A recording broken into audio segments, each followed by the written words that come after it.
We read Alloy of Law, which is Brandon Sanderson's first book in Mistborn Era 2, which is called the Wax and Wane series. I guess it's not a trilogy like the first Mistborn series. It's 4 books. And this is my first time reading it. So this is my first read through, and Marty has reread it. This is the second time you've read it. And this is going to be our official review video of what we thought about the book, whether we would recommend it, and at the very end, our final rating of what we thought about the book.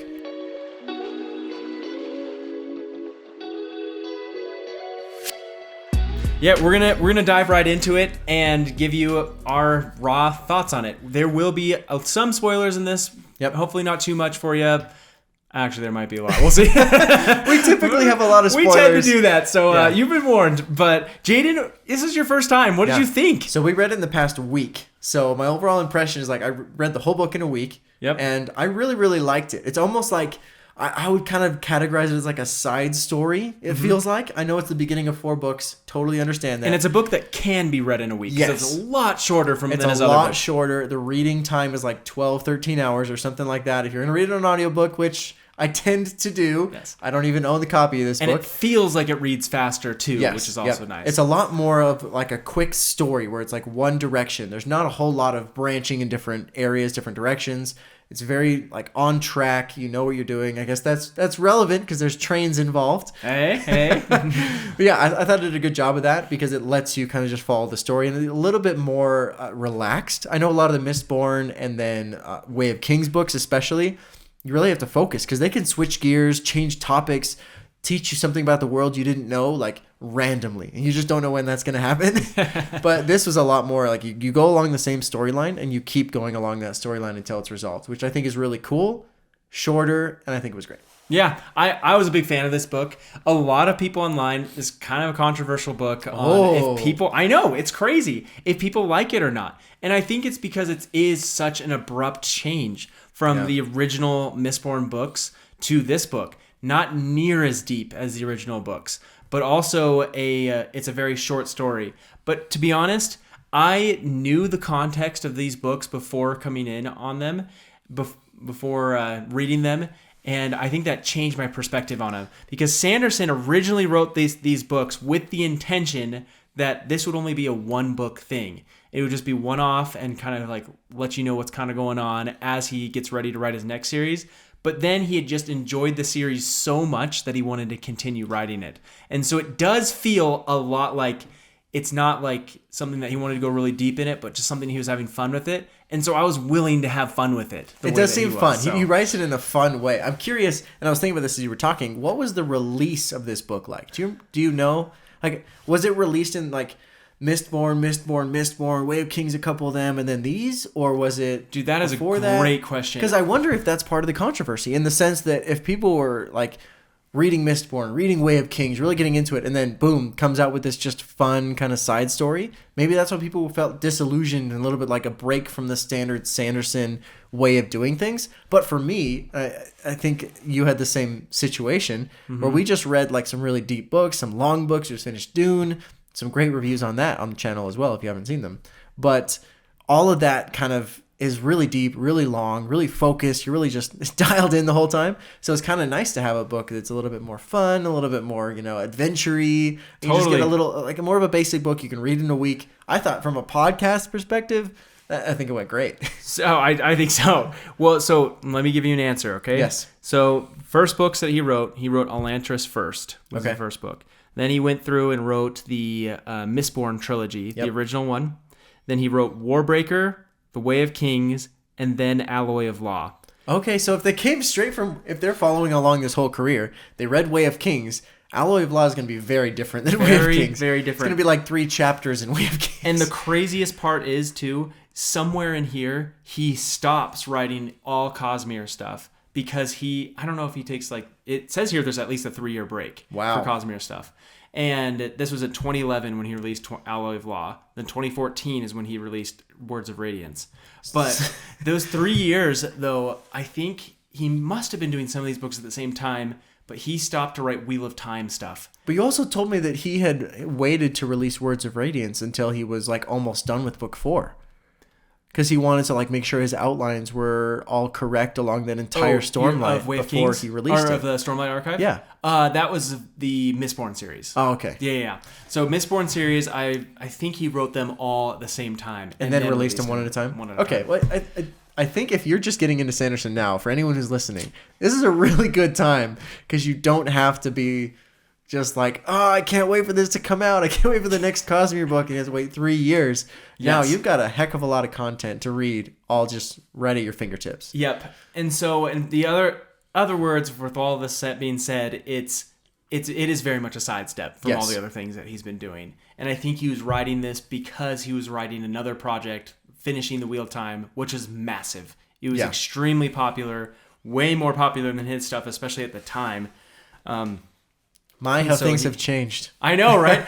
to me, I have no idea. I think Wheel of Time probably still is more popular than the Sanderson stuff for now. I don't think it'll stay that way. I don't think it will either. I think I've read some of the Wheel of Time stuff. Hot take. I do not think it's even close to as good as Sanderson stuff. But did you read the ending ones, the ones that he wrote? Not yet. There's 13 or 14 books or something like that. Oh yeah, you got a ways to go. I'm only 3 or 4 books in. Like, it's crazy.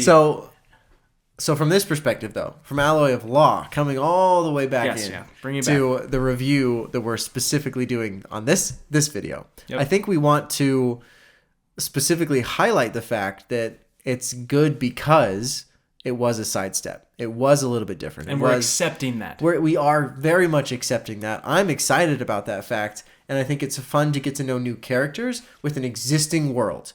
Yep. So one of the big nuances to that is I've already read Mistborn. So I have a concept of what an allomancer is, what a ferrochemist is, how that works, how those work together. I'm not learning that brand new. And I think that's a big reason why I was able to just get through the book and feel like I was able to just glide along the story instead of having to wait, hold on, what was that? How does that work? I'm a little confused in how he's burning metals. Yes, I was thinking about that too. I'm like, would someone be able to pick up this book if they were reading Mistborn for the first time? If they hadn't read any of the Mistborn book, could you start here? And I was like, no, I don't really think you can. I wouldn't recommend it. Yeah, no. I think you'd be very confused. There's a lot of like ramp up that you get in Mistborn, and I think that's really important. It's just the first 3 books are all about that. They teach you all, and there's almost part of that world building is almost part of the reveal. Yeah, like you don't get that as. I think there are a lot of moments in this book that are specifically written to be like those like cheering, clapping moments. Like, yeah, it's that guy from the first books. Like, I remember there are a lot of appearances from original Mistborn characters, which I think is another good reason. I wouldn't say a lot, but there are several. Several was a lot to me. The first one, I was like, no way. The second one, I was like, oh my goodness. Yeah, okay, there you go. Yeah. And especially the names of the cities and everything are just named after everyone. They pay a lot of homage to the original series. So yeah, that's true. I will say one complaint that I had with this book. Okay. And it was the fact that it starts with like a very intense scene. Mm-hmm. Like crazy, he's like going in, like a major scene that really affects his psyche and as a character. Very major. With characters you don't know, you haven't met before. A bad guy, you have no idea who he is, what he does. Bloody tan. They explain it in like 5 sentences. And then you're like, what's going on? He's walking through this dungeon. There's all kinds of creepy stuff going on. It's just weird. And it's like your introduction to the book. So in typical Brandon Sanderson fashion, you got to really be dialed in from the beginning.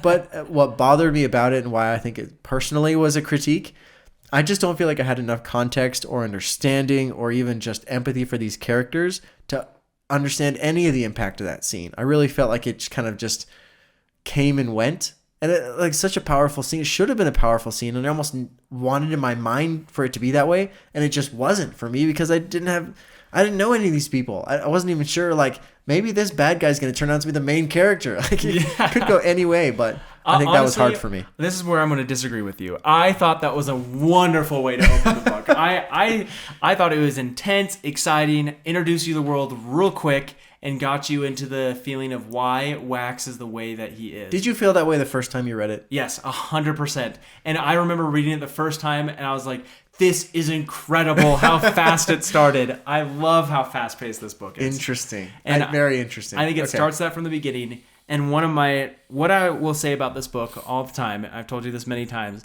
this book is Sherlock Holmes and Batman combined. Oh, yeah. That's what this is meant to be. And it is. Yeah, It it's is. clearly. He is a genius, but he's also fighting crime. And it's just super, super exciting, super great book. And so with overall in this book, I would give this a rating. Rating. Oh, it's rating time. I know, Okay. it's rating time. I got to get ready. I know. And I'm going to go through some of the reasons. We'll talk a little bit more about the book still. But I would give this an 8 out of 10. Okay? For me. This book, not the best Sanderson book that I've ever read, but an 8 out of 10 is still pretty dang good, okay? It's a dang good one for a short story that's not very deep. It's very fast-paced. I think it builds on a world that's really exciting. I think the mystery is really exciting. I love the finish for this. I feel like it's a mystery that I can try and solve. The whole time I was trying to figure out, what are the Vanishers doing? How can I figure it out? What would I do if they're in that situation? Wayne is hilarious and just so enjoyable. This book, I laughed out loud all the time. Again, you know I like a book when I'm telling my wife scenes. I'm like, this is hilarious. He just said this and that. And she's like, okay. I thought it was so funny. An 8.0. And so an 8.0 overall. The reason why it doesn't get to a 9 or a 10 for me is I do think that it's just not as deep as a book that I typically enjoy. It's also not a book that someone could just start on and just enjoy, which I maybe shouldn't take away points for it because sequels. Hey, you control your own rating. I know. And there were times where I'm okay, it's a little too fast paced. I want it to continue, be a little bit deeper, kind of like what you were saying with the intro. But that's what I'd say. So what would you say? So first of all, we create these ratings before we come into this podcast review. So I want everyone to know that going in.